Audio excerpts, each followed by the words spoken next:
खुदाई करना है ना।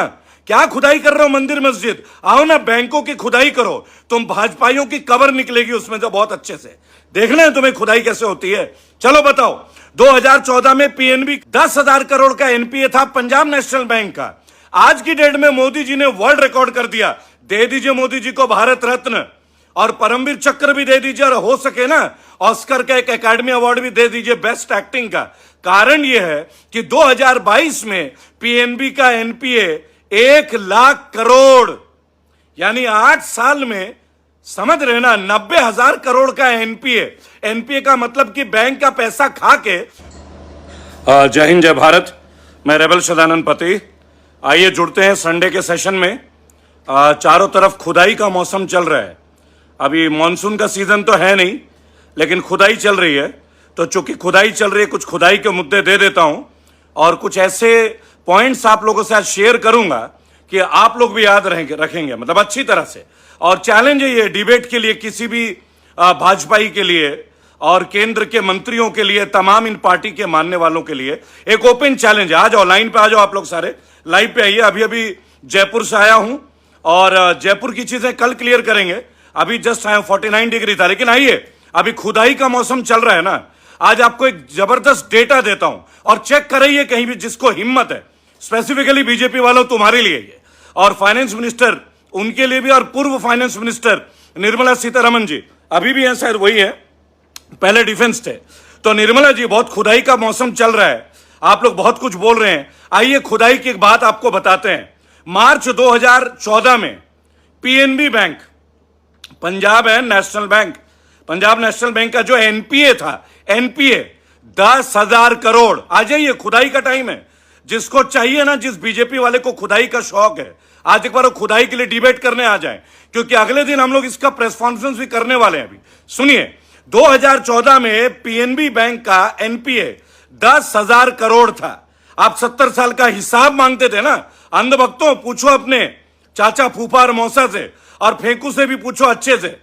2014 में पीएनबी का एनपीए 10,000 करोड़ था। अब 2022 में पंजाब नेशनल बैंक का एनपीए 1 लाख करोड़। मोदी जी के 8 साल का सबसे बड़ा गोल्ड मेडल। चाहिए ना मोदी जी को गोल्ड मेडल? ओ माई डॉग्स, अले ले ले, अंदर नहीं आने दिया। ये गोदी मीडिया के लिए है, तुम लोगों के अंदर है कुछ जज्बात। दोबारा रिपीट कर रहा हूं, 2014 मार्च तक पंजाब एंड नेशनल बैंक का एनपीए 10,000 करोड़ था। ये लोग जो 70 साल का हिसाब मांगते हैं, ये बेशर्म लोग, 2014 में 10,000 करोड़ का एनपीए था पंजाब नेशनल बैंक का। आज की डेट में मोदी जी ने वर्ल्ड रिकॉर्ड कर दिया। दे दीजिए मोदी जी को भारत रत्न और परमवीर चक्र भी दे दीजिए, और हो सके ना ऑस्कर का एक एकेडमी अवार्ड भी दे दीजिए बेस्ट एक्टिंग का। कारण यह है कि 2022 में पीएनबी का एनपीए 1 लाख करोड़, यानी 8 साल में, समझ रहे ना, 90,000 करोड़ का एनपीए। एनपीए का मतलब कि बैंक का पैसा खा के लोग भाग गए।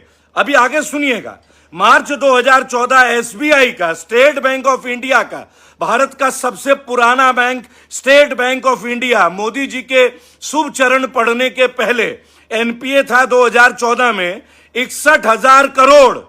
70 साल का हिसाब चाहिए अंधभक्तों। अब एसबीआई का एनपीए 1.5 लाख करोड़ पास है। 8 साल में 90,000 करोड़ एनपीए।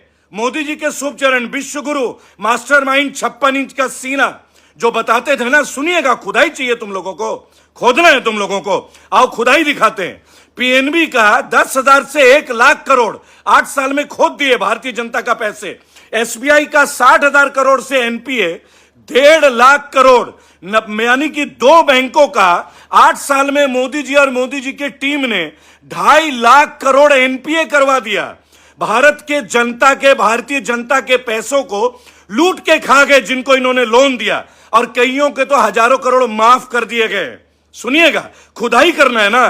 क्या खुदाई कर रहे हो मंदिर मस्जिद? आओ ना बैंकों की खुदाई करो, तुम भाजपाइयों की कबर निकलेगी उसमें तो बहुत अच्छे से। देखना है तुम्हें खुदाई कैसे होती है। चलो बताओ, 2014 में पीएनबी का कितना था जी? पीएनबी का 10,000 करोड़ एनपीए, वो भी 70 साल में, बराबर। इन्होंने 8 साल में 1 लाख करोड़ एनपीए करा दिए, यानी बैंकों का पैसा बाहर भिजवा दिया। लोन करवा दिया डिफॉल्टरों को। ये तो पीएनबी का है। एसबीआई का सुनिए, एसबीआई का 61,000 करोड़ था, अब 1.5 लाख करोड़, यानी दो बैंकों का 2.5 लाख करोड़। और आपको मस्जिद और मंदिर को खोदना है, आपको ताजमहल खोदना है, कुतुब मीनार खोदना है। अरे इन बैंकों का घोटाले को कब खोदोगे मोदी जी? और अन्य भक्तों कब बोलोगे दर्द नहीं हो रहा, या मुंह में सेलो टेप लग गया? बहुत गालियां लिखते हो ना तुम लोग। तुम्हारे पापा से पूछो एक बार, ये 2.5 लाख करोड़ 8 साल में किसके पेट में गया है? भारतीय जनता का गाढ़े मेहनत पसीना का जो पैसा है, खून पसीने का, इस चोरों का कौन है सरदार? अभी और सुनिए, आप लोगों को सभी 80 करोड़ लोग जो हिंदुओं में आते, तैयार हो जाइए। पक्का मकान, 4 पहिया 3 पहिया वाहन व 2.5 एकड़ भूमि वाले अगर राशन कार्ड होल्डर हैं तो 20 तक करे सरेंडर, सब्सिडी खत्म। आ गया नंबर पे, अभी सुनते रहिएगा। 2.5 लाख करोड़ का NPA state bank of India और पीएनबी का मोदी सरकार ने 8 साल में, जो 70 साल का हिसाब मांग रहे थे ना, 70 साल में केवल 70,000 करोड़ एनपीए हुआ, और इन लोगों ने 8 साल में 2.5 लाख करोड़। वाह मोदी जी, मिल्खा सिंह का रिकॉर्ड तोड़ दिया आपने। क्या दौड़ते हैं आप, क्या दौड़ते हैं यार। जो लोग लिखते हैं कांग्रेस का दलाल, केजरीवाल का दलाल, अबे सुनो मेरे भाइयों, ये जो डिटेल है ना, ये जो डिटेल है, ये सीएजी का रिपोर्ट है, पर्सनल रिपोर्ट नहीं है। अभी अच्छे से सुनते रहिएगा। बहुत सारे पीआईएल की बाढ़ आई है, ताजमहल, कुतुब मीनार। अरे पेट्रोल डीजल, बेरोजगारी, पीआईएल नहीं मिल रहा है लगाने के लिए। हमारे मेहनत का पैसा बैंकों का लेके जो भाग रहे हैं, पीआईएल नहीं सुनना है। ताजा एक और नए हीरो बनने गए थे, एक और हीरो, बिल्कुल नवनीत राणा की तरह। ताजमहल को लेके मेरे पुरखों की प्रॉपर्टी है, बराबर 600 साल बाद याद आया। सुप्रीम कोर्ट ने वो फटकार दी है कि पीआईएल व्यवस्था का दुरुपयोग ना करें। ताजमहल किसने बनाया, पहले जाके रिसर्च करो, यूनिवर्सिटी जाओ, पीएचडी करो, विश्वगुरु बन जाओगे। 12वीं पास शिक्षा मंत्री की तरह मजाक चल रहा है। कुआं खोदना है तुम लोगों को। और सुनो, नया रिकॉर्ड खोदना है ना तुम्हें। 2014 में 56 रुपए का डॉलर, अब विश्वगुरु ने रिकॉर्ड कर दिया 77.44, 77.44 $1 is equal to Indian rupees. क्या बात है। बड़ा बराक ओबामा के पीठ ठोकते थे मोदी जी। बराक से मैंने ये बोला, बराक से मैंने वो बोला, चुपके से कान में जाके क्या बोल दिया था, हैं कि खुद ही को कर बुलंद इतना, चढ़ जा झाड़ पे जैसे तैसे, और फाइनेंस मिनिस्टर आके पूछेगा उतरोगे कैसे, है नहीं? यही चलेगा ना। 56 रुपए से 77 रुपए, 23 रुपए डॉलर का रेट इंडियन रुपी गिरा है आपके रेजिम में, विश्वगुरु महाराज। और सुनिए, अभी बीजेपी के शासित हरियाणा सरकार की नई स्कीम, 24 घंटे खुल सकते हैं बार। बार का मतलब कोर्ट मत समझ लीजिएगा, बार का मतलब होता है क्या, मधुशाला। याद है ना अमिताभ बच्चन के पिताजी हरिवंश राय बच्चन का मधुशाला। हरियाणा के युवाओं को दिन रात शराब के नशे में आप भेजने की पूरी तैयारी, ताकि बेरोजगारी की आवाज उठ ना पाए, शराब पी के युवा सड़कों में गिरा रहे। बराबर हरियाणा में 24 घंटे। अभी सुनते रहिएगा। उत्तर प्रदेश सरकार में अपने परिवार रिश्तेदारों के लिए लाइसेंस मिलेगा, घर में ही बार खोल लीजिए। यह सरकार नौकरी दे रही है, बराबर। एक बार दोबारा जो लोग अभी जुड़े उनको बता दें, ये जो खुदाई खुदाई खुदाई चल रहे हैं ना, ताजमहल, कुतुब मीनार, फलाना ढहका सब कुछ। अब सुनिए एक और खुदाई। स्टेट बैंक ऑफ इंडिया और पीएनबी का 76,000 करोड़ एनपीए हुआ है 70 साल में। 76,000 करोड़ एनपीए 70 सालों में। बीजेपी गवर्नमेंट ने 8 सालों में मोदी जी के शुभ चरण पड़ते ही 2.5 लाख करोड़ का एनपीए। ये तो केवल 2 बैंकों का डिटेल बता रहा हूं। विश्वगुरु के अचीवमेंट तो अब गली गली जाएंगे। बड़ा आप लोग घूम रहे ना, ढोल बजा रहे हैं। और सुनिएगा, लगभग 47 लाख लोग तो मर ही चुके हैं कोविड में। ये तो अंदरूनी रिपोर्ट है, विसल ब्लोअर बोल रहे हैं, बराबर। अभी ये जो 4 धाम की यात्रा चल रही है ना उत्तराखंड में, 47 लोगों की मृत्यु हो गई है। कोई मेडिकल केयर नहीं है। ये जो इतनी बड़ी बड़ी बातें कर रहे हैं ना हिंदू भक्त जन, और वहां बीजेपी के एक नेता बोलते हैं कि ये जो 47 लोग मरे हैं इनको मोक्ष प्राप्त होगा। एक काम करिए नेताजी, आप भी जाके मर जाइए, ताकि पता तो चले मोक्ष ऐसे ही पाया जाता है। मोक्ष का मतलब सड़कों में मर जाना होता है, इसको मोक्ष बोलते हैं। आप हिंदू धर्म को कलंकित कर रहे हैं। और अभी विश्वगुरु के अचीवमेंट बहुत सारे आएंगे। अब सुनिए, मध्य प्रदेश की बातें, दैनिक भास्कर 12 मई, कमल पटेल बिजली मंत्री को फोन करके बोला गया 4,000 करोड़ की मूंग की फसल खड़ी है, बिजली दो वरना किसान हमें निपटा देंगे। समझ रहे हैं आप? 4,000 करोड़ की मूंग की फसल खड़ी है। दैनिक भास्कर की रिपोर्ट है 12 मई 2022। मध्य प्रदेश में किसकी सरकार है? बुलडोजर बाबा की, कमलनाथ जी की, जो कभी डांस करने लगते हैं। अचीवमेंट्स तो अब सुनना पड़ेगा। अब और सुनिएगा, रिचेस्ट मैन इंडिया या बिगेस्ट डिफॉल्टर, 57,000 करोड़ का लोन जो है रिलायंस इंडिया लिमिटेड अंबानी जी का माफ किया है गवर्नमेंट ऑफ इंडिया ने। हम लोगों का ब्याज माफ नहीं हो रहा है, किसान आत्महत्या कर रहा है। मोदी जी के मित्रों के हजारों करोड़, और तुम्हें खुदाई करना है। पीएनबी की खुदाई करवाएंगे तुमसे, स्टेट बैंक ऑफ इंडिया की खुदाई करवाएंगे। ये वीडियो शेयर कीजिएगा दोस्तों। 2.5 लाख करोड़ मोदी जी के 8 साल के रेजिम में एनपीए हुआ है। और सुनिए, बैंकों ने भगौड़े, नीरव, मेहुल सहित 50 विलफुल डिफॉल्टर्स के 68,000 करोड़ का लोन किया माफ। आरटीआई के जवाब में आरबीआई ने जानकारी दी। लिस्ट में मेहुल चौकसी टॉप पर। फिर से सुन लीजिए, विश्वगुरु के सबसे हसीन जलवे।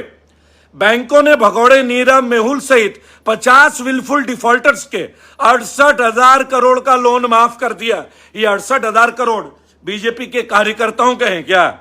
बीजेपी के नेताओं का है, भाजपा वालों का है। और एक बेशर्मी की हद देखिए। अब दोस्तों, ये बहुत इंपॉर्टेंट है, वीडियो शेयर जरूर कीजिएगा ताकि हर हिंदू, हर मुसलमान, हर सिख, हर ईसाई, हर भारतीय को एक जागृति उत्पन्न हो। पवन हंस, जानते हैं ना पवन हंस हेलीकॉप्टर, आप लोगों को जो ले जाते हैं वैष्णो देवी, हमारे बुजुर्गों को, सबको, जो लोग चढ़ नहीं पाते।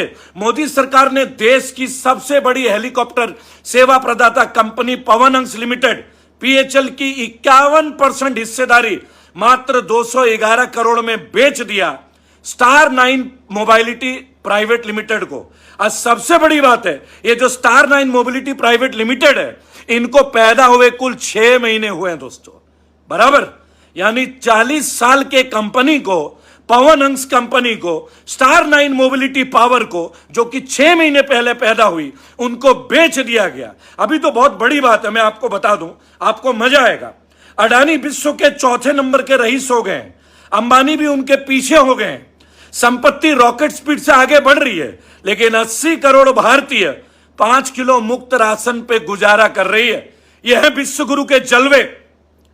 आप सोचिए, अडानी कहां से कहां पहुंचे गए, रिचेस्ट इंडियन बन गए, वर्ल्ड के 4th लार्जेस्ट हो गए, वॉरेन बफेट को पीछे पछाड़ दिया, और 80 करोड़ भारतीय 5 किलो राशन के पीछे जिंदगी गुजार रहे हैं। तो ये चाणक्य का अर्थशास्त्र है या किसका? निर्मला सीतारमन जी की इकोनॉमिक पॉलिसी है? थोड़ा सोचिएगा, है ना। अब मैं एक बात आप लोगों से और भी पूछना चाहूंगा, बहुत इंपॉर्टेंट है, बराबर, बहुत बड़ी इंपॉर्टेंट बात है। इस चीज को लेकर अगर आप सोचेंगे, अडानी जो पोर्ट है वहां से लगातार ड्रग्स मिल रहे हैं। आपने याद होगा 300 करोड़ रुपए का पहले पकड़ा गया, एक बार 2100 करोड़ का पकड़ा गया। आखिर वो ड्रग्स कहां से आ रहे हैं? वो ड्रग्स इसी पोर्ट में क्यों आ रहे हैं? हिंदू मुस्लिम मस्जिद बवाद अजान को छोड़ के एक बार सोचिएगा, क्या ये ड्रग्स अगर आपके बच्चों तक पहुंच जाए, नस्लें बर्बाद नहीं होगी? और ये अचानक से जो पोर्ट बंदरगाह जो प्राइवेट हुए हैं, उसके पश्चात ही यहां पे ड्रग्स क्यों मिल रहे हैं? आप लोग सुन रहे हैं ना। और अंधभक्तों, बहुत छोटी सी बात मैं आपको बता रहा हूं, ये जो पावर प्रॉब्लम है ना, जो ट्रेनें रोक दी गई हैं, तुम्हें बता दें, ये भी एक और बड़ा घोटाला होने वाला है। बहुत बड़ा घोटाला, बिल्कुल वैसे ही घोटाला जैसे एसबीआई और पीएनबी का 2.5 लाख करोड़ एनपीए करके भगा दिया गया है। सड़कों पे युवाओं का आक्रोश है, बोल रहे हैं कि उम्र निकल रही है, बेरोजगारी बढ़ रही है। और हरियाणा में बार 24 घंटे खुल रहे हैं, बियर बार, वाइन बार, ताकि युवा अपनी आवाज ही ना उठाए। कितने गजब की बातें हैं मेरे भाई, है ना। लेकिन अभी धरातल पे रुपया है, शराब 24 घंटे खुलने वाली है। अपने घर में उत्तर प्रदेश में बार खोल पाएंगे, कैबिनेट दी मंजूरी, परिवार के सदस्यों और मेहमानों के लिए लाइसेंस मिलेगा, बराबर। शराब पिला पिला के युवाओं को प्रश्न पूछने के लायक में नहीं छोड़ोगे। अंबानी और टाटा जैसे लोगों का पैसा माफ कर दोगे और करोड़ों भारतीयों को सड़क में मरने के लिए छोड़ोगे और उनके ऊपर टैक्स का दंड लगाओगे। और पवन हंस जैसे कंपनी को, स्टार 9 मोबिलिटी प्राइवेट लिमिटेड को, 6 महीने पुराने कंपनी को, यह देखिए अमित पाटिल